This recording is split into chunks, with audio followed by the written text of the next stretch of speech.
So what's up mga kalabatids? Okay, naabot na kita itong dawag sa rapol oh. Hindi siya musugot nga di niya makuha ang langgam ba. Siya musugot nga ihatag na sa lain. So kanina sila taga-alabil pa na sila. Gituyo ginadrik adto sa gabi na. Para lang makuha nila ning langgam na atong giparapol. So tara, atag na to ni sila. Ug nagsilip-silip na sila sa atong mga breeder dire. Ang mga mahinang breeder. O giluptor po na ako sila diri sa akong gamay na lop.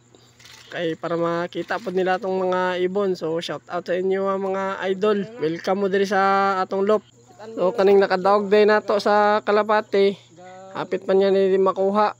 Kay layo mo nila taga labil. So kita nagasunod mo buta sa rolls kay para perta sa tanan ba.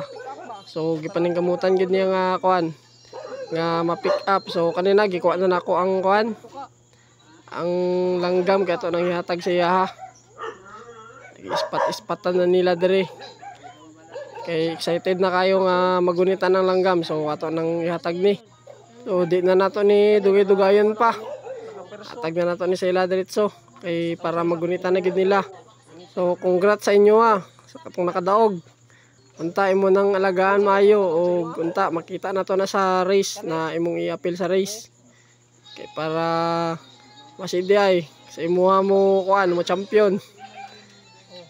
Di lang na to balan basig mayo di ka mo kuan og kalapati. Basig maswertihan day sa imuha. Unsay mo maingon ba?